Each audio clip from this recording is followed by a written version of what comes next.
या क्षणाची सगळ्यात महत्त्वाची बातमी ओमराजे निंबाळकर यांच्या बैठकीतली इनसाइड स्टोरी आम्ही तुम्हाला NDTV मराठीवर दाखवतो आहोत। या क्षणाची सगळ्यात मोठी बातमी आणि ओमराजेंच्या बैठकीतली इनसाइड स्टोरी। निकाला विरोधात गेल्यानंतर शिंदेंकडून तातडीने हालचाली झाल्या। जो निर्णय येईल त्यासाठी पाठीशी राहिलं पाहिजे असं त्यांनी म्हटलंय। ओमराजे यांनी आपल्या कार्यकर्त्यांच्या सोबत एक बैठक घेतली। शेकडोंच्या संख्येने कार्यकर्ते यावेळेला उपस्थित होते। निकाल विरोधात गेल्यानंतर शिंदेंच्याकडून तातडीने दखल घेण्यात आली असं ओमराजेंनी म्हटलंय। निकाल लावण्यासाठी गेलो असतो तर 2022लाच गेलो असतो असंही ओमराजे यांनी म्हटलंय। आपण ऐकूयात बैठकीत नेमकं काय झालं ते। मला बेकार काय वाटायला लागलं की बाबा काम केलं नाही का? तर ठीक आहे, एखाद्या तालुक्यात किंवा एखाद्या तालुक्यात शिकला, पण सगळं तालुक्यात जर आपण परिस्थिती बघितली तर एकही पंचायत समिती येऊ शकली नाही, एकही नगरपालिका येऊ शकली नाही। मग नेमकं कशामुळं? मला वाटतं आपण जर बघितलं निवडणुकीचं आठवण गेलं तर थोडं एक तर त्याची ताकद काय चलतो आर्थिक तर काय विचारायच्या गरज नाही। मग अशा परिस्थितीमध्ये जर आज आपण समजा जिल्हा सगळ्या स्थानिक स्वराज्य संस्थेच्या निवडणुकीत अशा पद्धतीने जर क्षेत्र चालू जर आपला मला भीती अशी आहे की बाबा ज्याच्या विरोध करायला आपण ज्याच्या तिथं आलो होतो ती माणूस मात्र पहिल्यांदा काँग्रेस राष्ट्रवादीचं सरकार असताना त्या सरकारमध्ये ती सरकार संपलं की पुन्हा भाजपचं आलं की पुन्हा तिकडं आणि त्या सत्तेचा वापर करून त्याचं चालूच आहे। त्याचं जे कार्यक्रम चालूच आहे। मग आपण थोडक्या संसाधनं किती दिवस करत आहोत, माझी भूमिका ही आहे तेव्हा आपण कुठपर्यंत दम काढायचा आणि कुठपर्यंत लढत बसायचं। बरं, त्या सगळ्या साधनाचा वापर करून जर पुढचा माणूस तर तिथे मशीन घेऊन येत आहे, पैशाची बंदूक घेऊन येत आहे, आपण लाकडानं कुठं लढत असायचं कुठं। मला वाटतंय त्या भूमिकेत त्या ठिकाणी मला असं वाटतंय आपण सुद्धा त्या पद्धतीनं त्या ठिकाणी मार्गक्रमण करणं अपेक्षित आहे असं मला प्रामाणिकपणे वाटतं। आणि बहुतांश मला वाटतं बऱ्याच कार्यकर्त्याचं माझी त्याच्याबद्दल चर्चा झाली की बाबा ही बघा पानगड असे आहे 7 वर्ष चाललं, तुमच्या गावाचा माणूस शेतकरी येत इस्टिमेट तयार करून घेऊन येत आहे डीपी द्या। आम्ही काय म्हणतो नाही या वर्षी काय चालणार पुढच्या वर्षी, पुन्हा तुम्ही जायचं पुन्हा इस्टिमेट तयार करायचं पुन्हा पुढच्या वर्षी, पुन्हा आम्ही सांगायचं नाही ह्या वर्षी होत नाही पुढच्या वर्षी। म्हणजे एक डीपी द्यायला आपल्याला संघर्ष करावा लागतोय। तर शेवटी लोकप्रतिनिधी म्हणून ते आपली जबाबदारी आहे ना।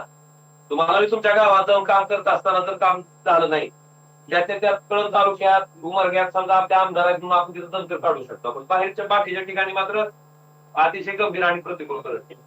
आणि म्हणून माझं म्हणणं आहे की पुढचा माणूस सगळ्या गोष्टीचा वापर करून आपल्या विरोधात त्या ठिकाणी सत्तेवर बसते, पुन्हा त्यांची मंडळी जिल्हा परिषदची अध्यक्ष होती आणि आपण येड्यावणी बघत बसायला कार्यक्रम।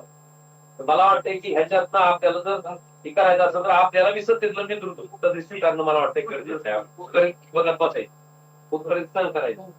तर आणि माझं काय म्हणणं आहे, आपला उद्देश काय आज ते एकतर्फी आहे।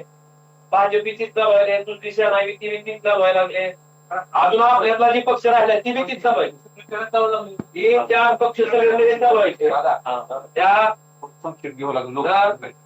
त्या सगळ्या बाबीचा विचार करून मला वाटतंय की आपण निर्णय घेणं गरजेचं आणि सगळ्यात दुःखद गोष्टी हे आहे की आपण विरोधात आहे। 20 वर्ष झालं ते केसच्या बाबतीत आपण संघर्ष करतोय प्रत्येक।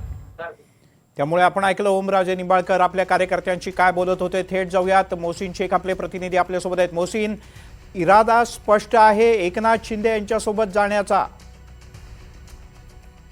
मिलिंद सर, हे अत्यंत महत्वाचं आहे कारण निंबाळकरांची भूमिका काय असणार याकडे सगळ्या महाराष्ट्राचं लक्ष लागलं होतं आणि त्यासाठी त्यांनी हे देखील स्पष्ट केलं होतं की मी माझ्या कार्यकर्त्यांची चर्चा करून निर्णय घेईल आणि या चर्चेसाठी ते आज धाराशिवला पोहोचले। कार्यकर्त्यांची बंद दाराआड चर्चा करण्यात आली, मात्र या बंद दाराआडमध्ये नेमकी काय चर्चा झाली याची इनसाइड स्टोरी आपल्या हाती लागली आणि एकंदरीत हा सगळा सूर पाहिला तर ओमराजे निंबाळकर आता शिवसेनेत जाणार हे जवळपास स्पष्ट झालेलं आहे।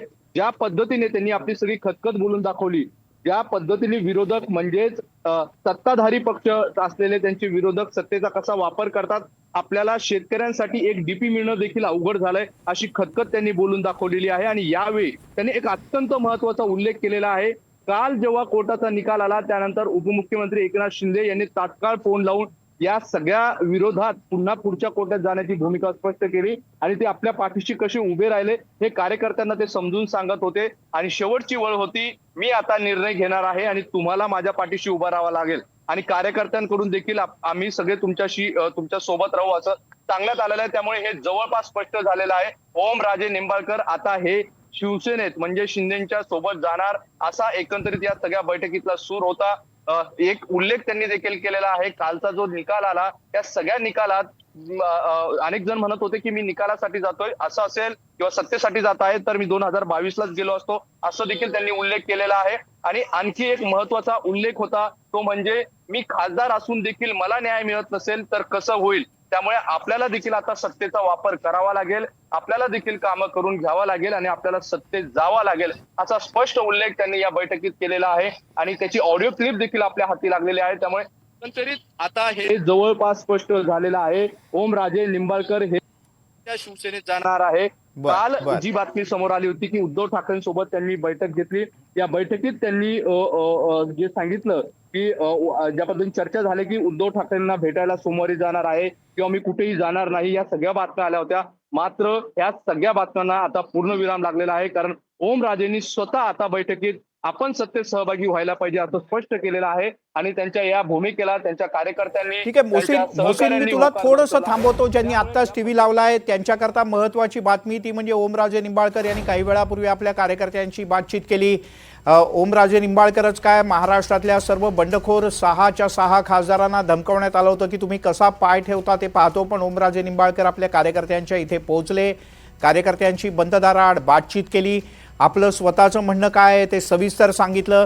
जर का निकालाकरता जायचं असेल तर 2022लाच मी पक्ष बदलला असता, पण पक्ष बदलण्याचा विषय नाही, सर्वसामान्य लोकांची कामं होणं, विकास होणं आपल्या भागाचा, मतदारसंघाचा, जिल्ह्याचा, याकरता या संदर्भातला निर्णय घ्यावा लागू शकतो. एवढंच नाही तर जाता जाता त्यांनी भावनिक आवाहन केलं की मी आता निर्णय घेणार आहे आणि त्यामुळे तुम्ही माझ्यासोबत राहा, अशी एक साध त्यांनी आपल्या सगळ्या कार्यकर्त्यांना घातली. आणि की या दृश्यांमध्ये आपण पाहू शकतोय ओमराजे निंबाळकर यांच्यासोबत बंद दाराआड चर्चेसाठी, त्यांना भेटण्यासाठी, आपला पाठिंबा देण्यासाठी जे कार्यकर्ते आले होते त्यांच्या हातातले फलक बरंच काही सांगून जात आहेत. आणि सगळी बैठकीतली इनसाइड स्टोरी, बंद दाराआडची इनसाइड स्टोरी मोहसिन शेख आपले प्रतिनिधी आपल्याकडे घेऊन आलेले आहेत. मोहसिन, उद्या का परवा पक्षप्रवेश किंवा दिल्लीतून घोषणा नेमकी कधी होणार याबद्दल सूत्रांनी काय सांगितलंय? तर आपण आधी पण सांगितलं होतं आणि आज पुन्हा जी माहिती मिळते त्यानुसार उद्या ह्या सगळ्या खासदारांची पत्रकार परिषद होणार आहे. वेळ जर बघितला तर दुपारी 12 वाजेनंतर किंवा 12 वाजता ही पत्रकार परिषद होण्याची शक्यता आहे. सगळे खासदार एकत्रपणे ही पत्रकार परिषद घेऊ शकतात. जी सूत्रांची माहिती आहे त्यानुसार एकनाथ शिंदे देखील या पत्रकार परिषदेला उपस्थित राहू शकतात. अधिकृत ज्या गोष्टी होत्या त्या सगळ्या दिल्लीत घडलेल्या आहे आणि त्यानंतर हे सगळे खासदार आपापल्या मतदारसंघात उद्या परतणार आहे. मात्र त्यापूर्वी एक मोठी पत्रकार परिषद उद्या होण्याची शक्यता आहे आणि या सगळ्या पत्रकार परिषदेमध्ये हे सगळे 6चे 6 खासदार उपस्थित असतील. आपली खटखट किंवा आपण का गेलोय, हा निर्णय का घेतलाय, त्याची सगळी ती इनसाइड स्टोरी देखील सांगू शकतात. आणि ही सगळी पत्रकार परिषद संपल्यानंतर हे सगळे खासदार आपल्या आपल्या मतदारसंघात जाणार आहे. विशेष म्हणजे मतदारसंघात गेल्यानंतर कार्यकर्त्यांकडून जल्लोष केला जाणार आहे, रॅल्या काढल्या जाणार आहे. याची सगळी तयारी आतापासूनच त्या मतदारसंघात सुरू झालेली आहे. त्यामुळे उद्याचा दिवस अत्यंत महत्वाचा आहे. एकीकडे उद्यापासून अधिवेशन सुरू होतंय, दुसरीकडे मोहसिन एक नाही 3-4 गोष्टी आहेत उद्याला दिवसभरात. विधान परिषदेची सुद्धा मोजणी आहे. काही ठिकाणी महाविकास आघाडी आणि महायुतीमध्ये जे तू मी सुरू आहे, कोणाची मतं कोणाच्या पारड्यात जातील याबद्दलची चर्चा आणि पडद्यामागनं बऱ्याच हालचाली नाशिक, अमरावतीसह वेगवेगळ्या ठिकाणी ज्या झाल्या होत्या त्यातलं सुद्धा उद्याला मतपेट्या उघडणार आहेत. त्यामुळे तिथल्याही गोष्टी कळतील. खासदारांची पत्रकार परिषद असेल त्याच्यामुळे त्यांचाही निर्णय काय असेल ते होईल. आणि उद्याला अधिवेशनाचा पहिला दिवस आहे त्याच्यामुळे कदाचित मोठ्या प्रमाणात आरोप प्रत्यारोप हे खासदार औपचारिकपणे सकाळच्या वेळात जर का एकनाथ शिंदे यांच्यासोबत गेले तर सभागृहात सुद्धा मोठ्या प्रमाणात तू मी पाहायला मिळेल, यात काहीच शंका नाही. उद्याचा दिवस सर्व पत्रकारच नाही तर महाराष्ट्राच्या राजकारणाच्या दृष्टीने अत्यंत महत्त्वाचा. तुम्ही राहाच आमच्यासोबत.